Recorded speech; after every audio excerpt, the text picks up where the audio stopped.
Dalam video kali ini saya akan membahas tentang cara memberikan pakan ikan itu berapa persennya, atau jumlah pakan yang diberikan untuk ikan sistem bioflok ya teman-teman.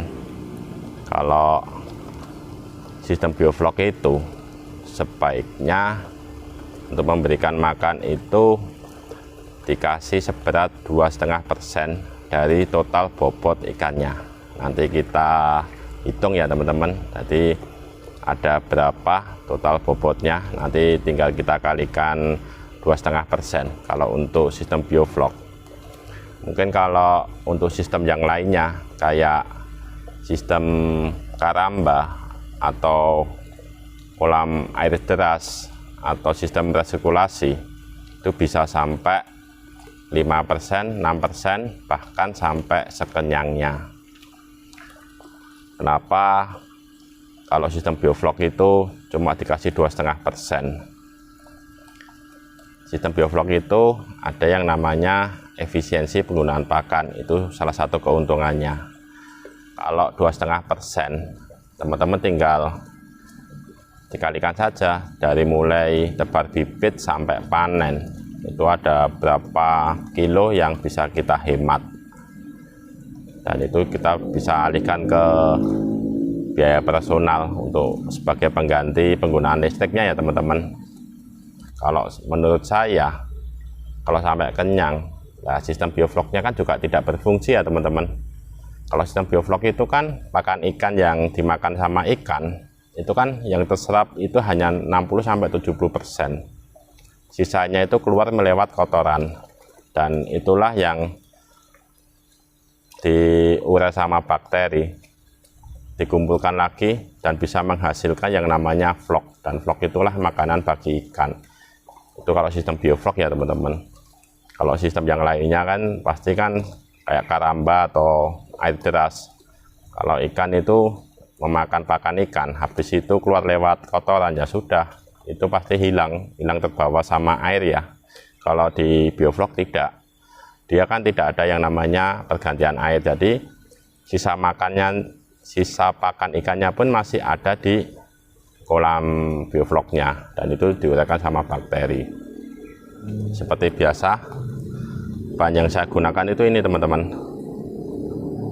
Nih, yang pertama jaring, terus ini apa, timbangan, kalau ini tempat atau wadah.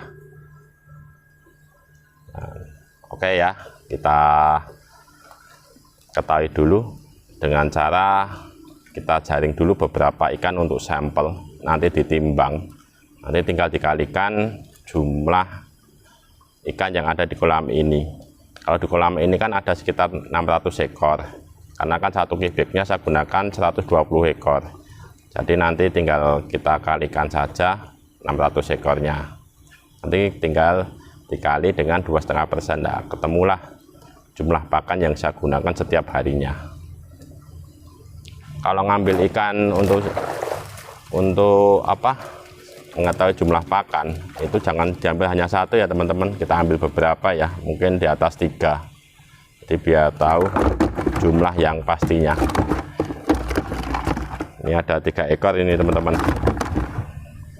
Bentar, ini ikannya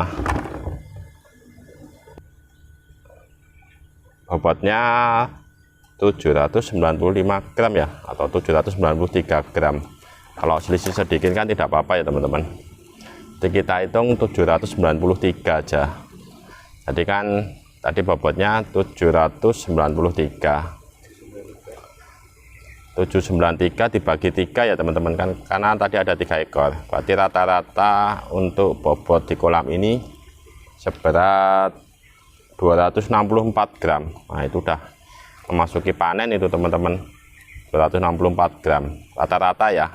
Nanti tinggal kita kalikan 600 ekor, karena kan jumlah di kolam yang saya miliki ini kan ada 600 ekor, dan nanti dikalikan 2,5%. Jadi nanti tinggal teman-teman itu menyesuaikan saja, itu ada berapa ekor yang dimiliki atau jumlah ikan yang ada di kolam biofloknya. Makanya dari awal saya bikin video itu setiap memasukkan bibit itu selalu saya hitung ya teman-teman, untuk jumlah ekornya, jumlah bibit ikannya maksudnya, itu saya hitung. Dan ketemunya itu 793 dibagi 3 dikalikan 600 dikalikan 2,5%. Itu bobot untuk sekali makan itu 3,94 gram ya teman-teman. Dan itu cukup banyak karena ini kan sudah memasuki masa panen. Berarti biasanya saya lakukan itu 2 kilo, anggap aja 4 kilo ya, 2 kilo di pagi, 2 kilo di sore hari. Tuh, ini untuk sekali makan dengan bobot tadi berapa? 253 gram. Ini untuk cara yang saya lakukan untuk pemberian pakan sistem bioflok. Jadi saya gunakan 2,5% dan proteinnya itu 30% untuk pakannya. Jadi pakan ikan yang mengandung minimal protein 30%. Kalau lebih tinggi lebih bagus, tapi saya cukup menggunakan biasanya 30-32%. Itu yang saya lakukan ya teman-teman. Dan mungkin teman-teman bisa coba. Itulah efisiensi penggunaan pakan sistem bioflok ya. Dan nanti teman-teman bisa terapkan juga mulai sekarang biar menghemat biaya operasional juga. Oke ya teman-teman, seperti biasa subscribe, like, dan bunyikan tombol loncengnya. Siapa tahu video ini juga bisa dibagikan ke teman-temannya dan bisa berguna, bermanfaat. Dan seperti biasa juga tulis di kolom komentar pertanyaan, saran, masukan, dan kalau ada salah di video ini saya mohon maaf.